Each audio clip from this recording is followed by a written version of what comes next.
Hello and welcome back to my channel again, the next generation tuition।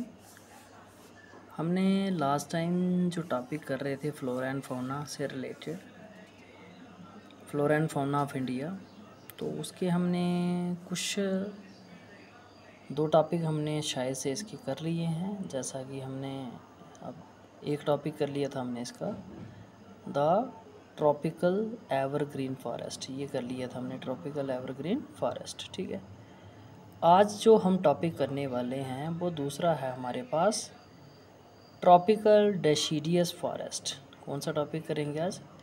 Tropical deciduous forest. चलिए start करते हैं। Tropical deciduous forest, आप इसके related आज हम पढ़ेंगे। ये जो मेन टॉपिक हमारा ये है ट्रॉपिकल डेसिडियस फॉरेस्ट, ये है हमारे पास। ठीक है, ट्रॉपिकल डेसिडियस फॉरेस्ट की सबसे पहले लोकेशन के बारे में करेंगे। लोकेशन क्या है इसकी? Found between tropical rain forest. जो ट्रॉपिकल रेन फॉरेस्ट होते हैं वो ट्रॉपिकल सावनास, याद रखना है।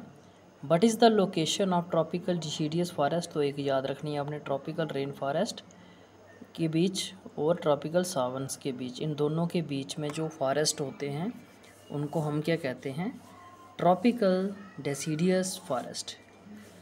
अच्छा, ऐसे फॉरेस्ट कौन कौन सी जगह पाए जाते हैं इंडिया में? सेंट्रल एंड साउथ अमेरिका में पाए जाते हैं, इंडिया में पाए जाते हैं।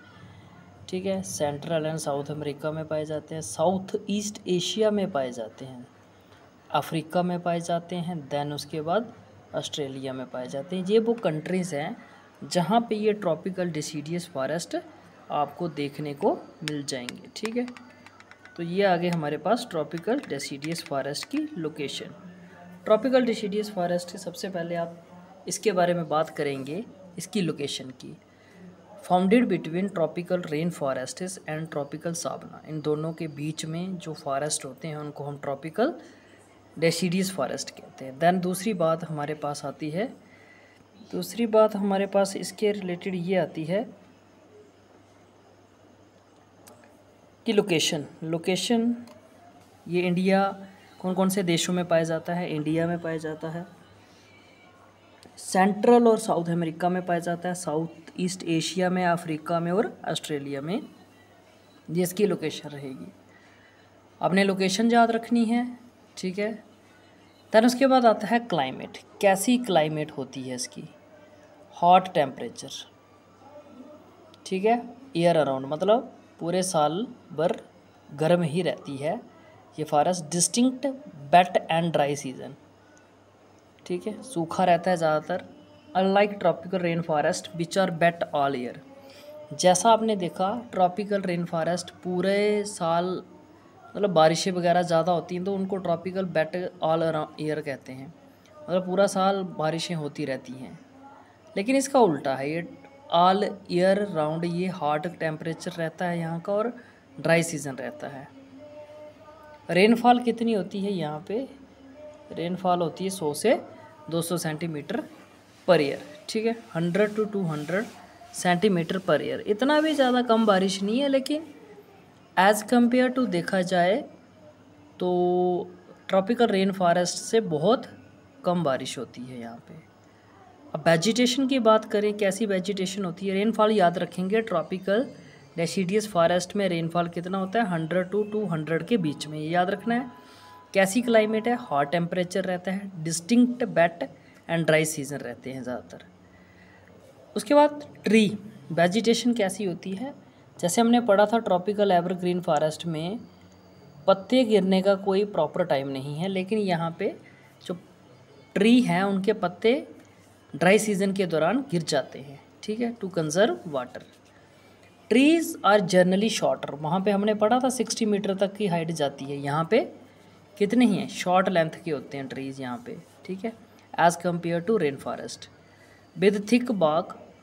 ठीक है, बार्क इनकी थिक होती हैं एंड डीप रूट्स। बारिश कम होती है ना तो रूट गहरी होती है, नीचे तक जाती है, ताकि वो ज़मीन के जितना ज़्यादा नीचे जाएंगी तो उनके लिए वाटर अवेलेबल रहेगा। तो डीप रूट्स होती हैं। ट्रीज़ कैसे होते हैं? शॉर्टर लेंथ के होते हैं as compare to rain forest. Thick barks होती हैं। कॉमन स्पीसीज़ कौन कौन सी यहाँ पे पाई जाती हैं? यहाँ पे स्पीसीज़ जो पाई जाती हैं हमारे पास टीक, साल, बैम्बू और अकैकिया, ठीक है, काकिया, ये जहाँ पे मुख्य यहाँ के क्या हैं? फॉरेस्ट हैं। यहाँ के मुख्य फॉरेस्ट नहीं बोलेंगे इनको, यहाँ के क्या है मुख्य? यहाँ के मुख्य हमारे पास वेजिटेशन जो है, जो ट्री वगैरह पाए जाते हैं इस फॉरेस्ट में, वो मेन है टीक, साल, बैम्बू, कैकिया। ट्री जो याद रखना है वेजिटेशन, 3 बातें हमने, लोकेशन याद रखनी है, दूसरी बात आपको याद रखनी है 100 to 200 सेंटीमीटर पर ईयर बारिश होती है, distinct wet and dry season रहता है, ठीक है, और यहाँ के जो पेड़ हैं वो अपनी पत्तियाँ गिराते रहते हैं टू कंजर्व वाटर। ट्रीज थोड़े शॉर्ट लेंथ के होते हैं और रूट्स इनकी डीप होती हैं। कॉमन स्पीसीज टीक, साल, बैम्बू, काकिया। अब बात करते हैं सॉइल की।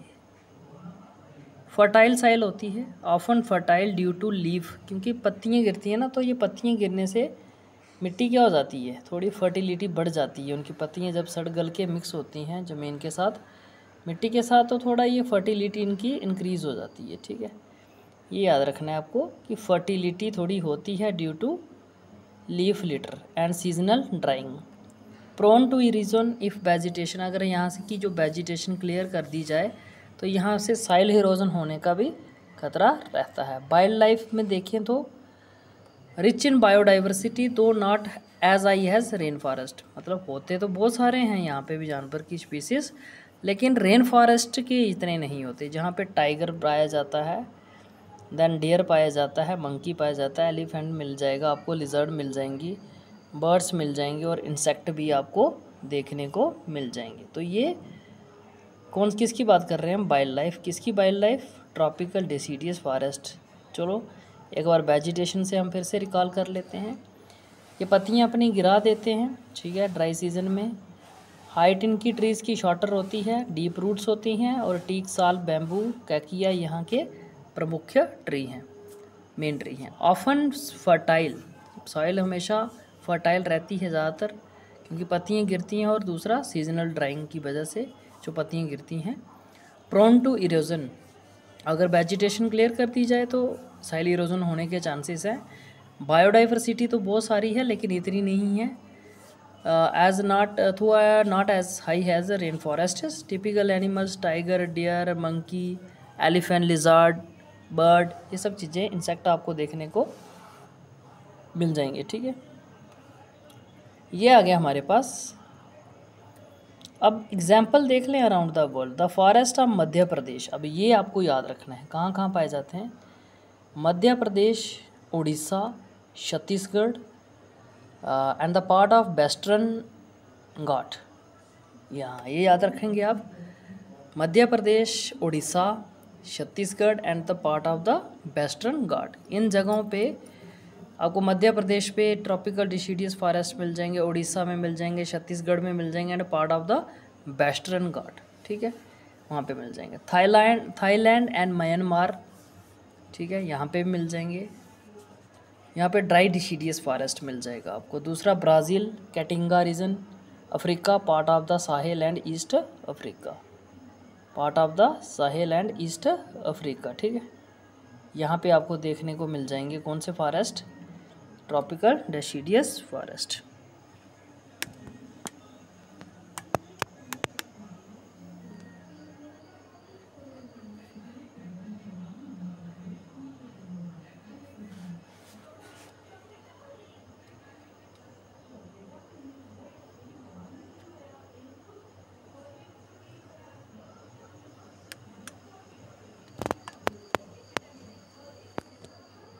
उसके बाद चलते हैं हम नेक्स्ट।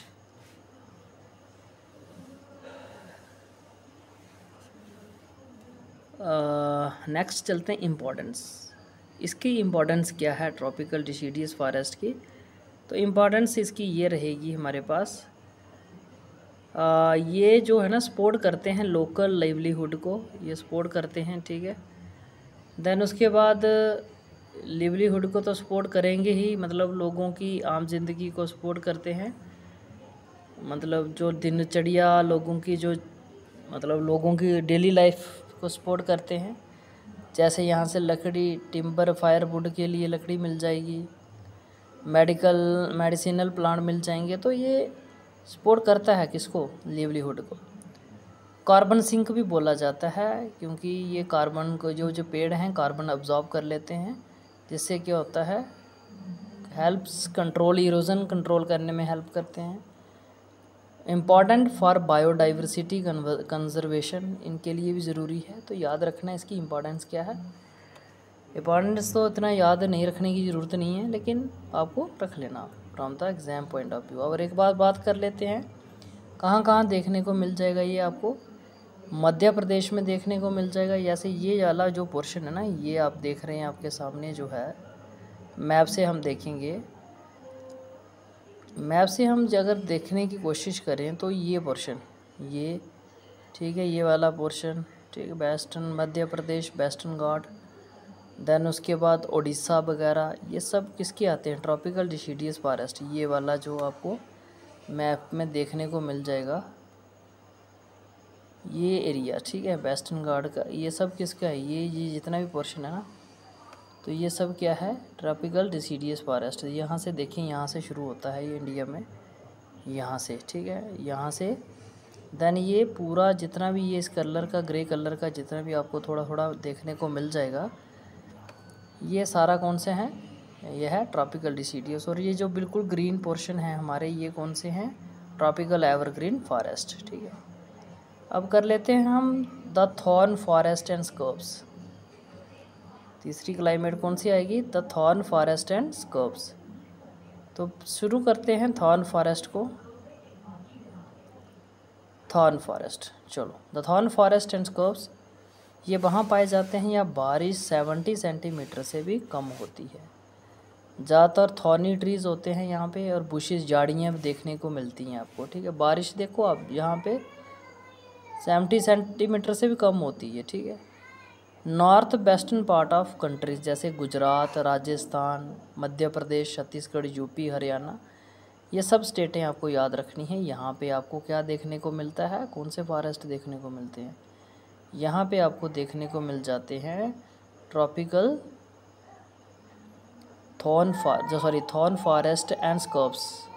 ठीक है, नॉर्थ वेस्टर्न पार्ट याद रखना, कहाँ मिलेंगे आपको, north western part of the country. अगर ग्राफ पे देखना चाहते हैं तो वो भी दिखा देंगे आपको।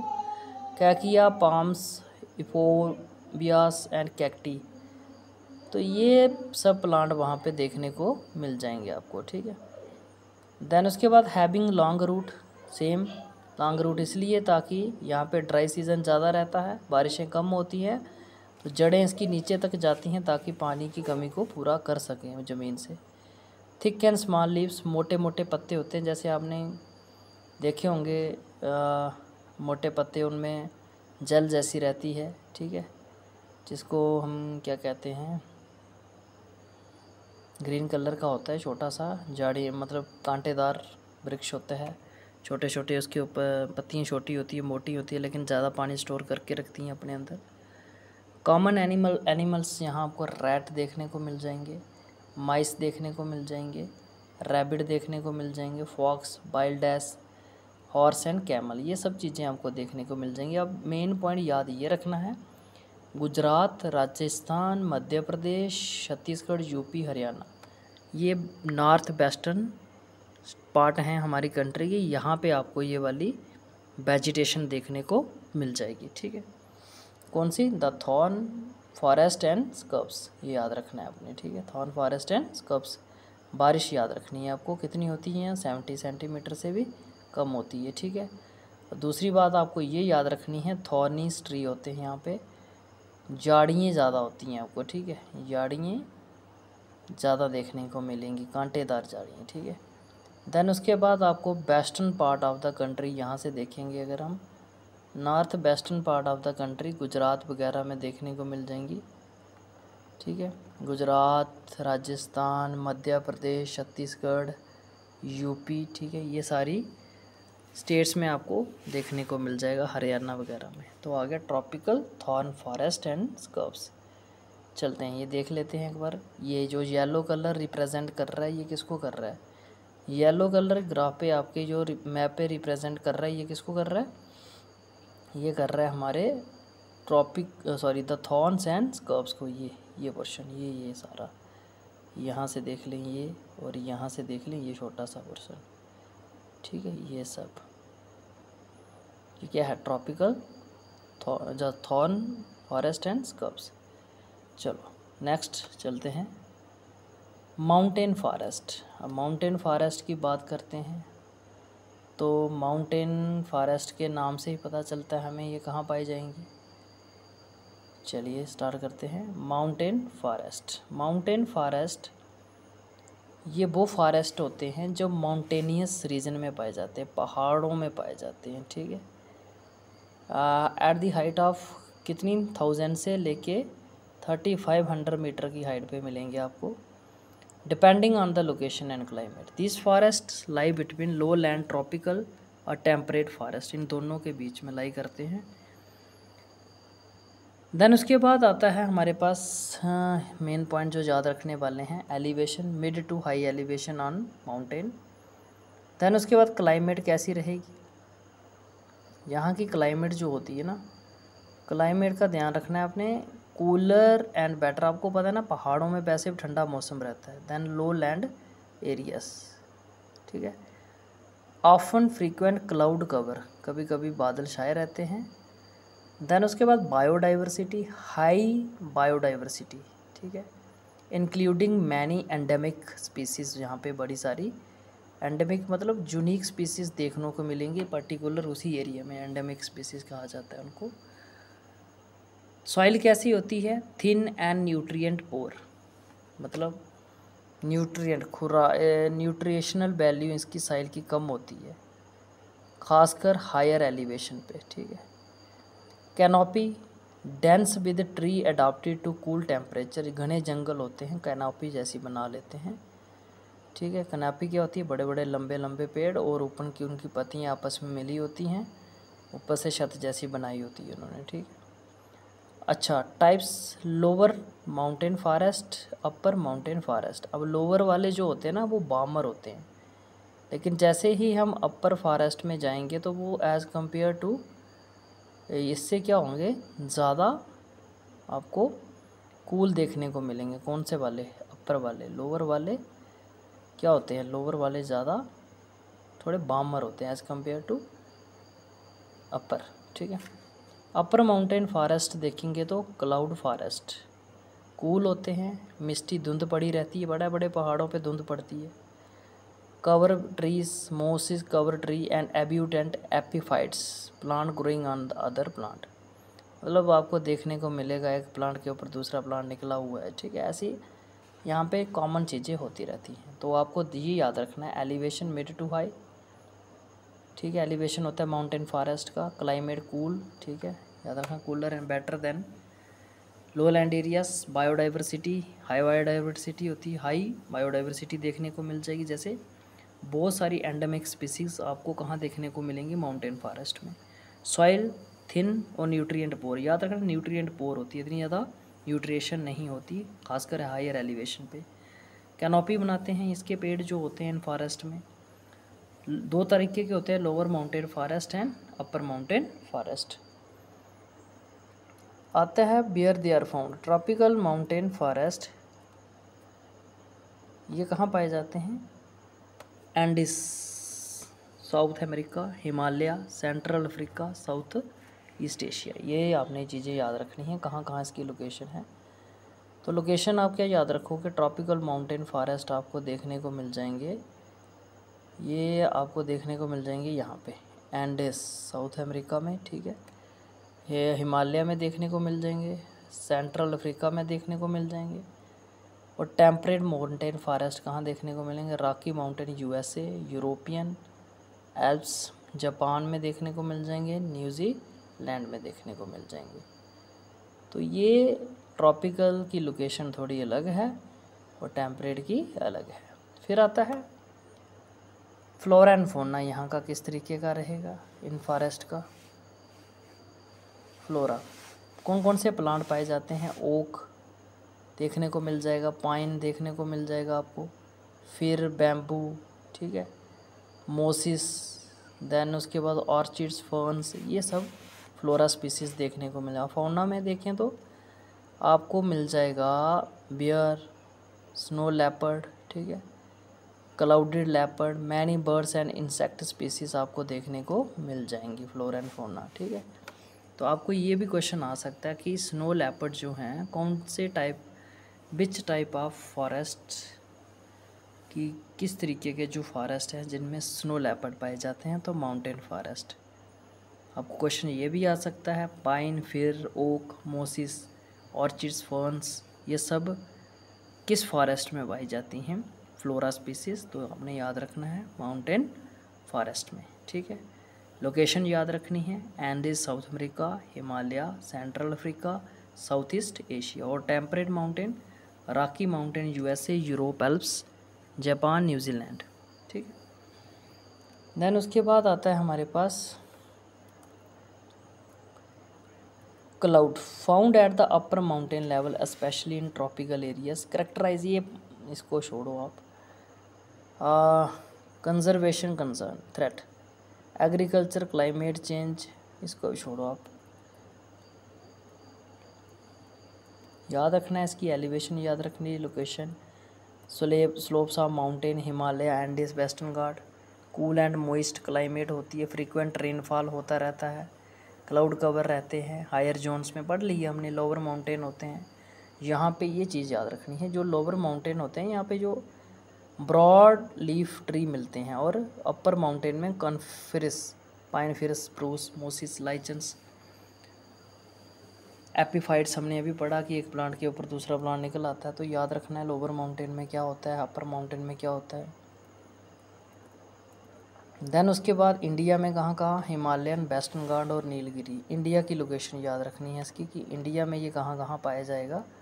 तो इंडिया में हिमालय, वेस्टर्न घाट और नीलगिरी हिल्स में आपको देखने को मिल जाएगा। वर्ल्ड में हमने पढ़ लिया। High biodiversity regulates water flow and prevent soil erosion, carbon storage and climate regulation इसका मुख्य काम है।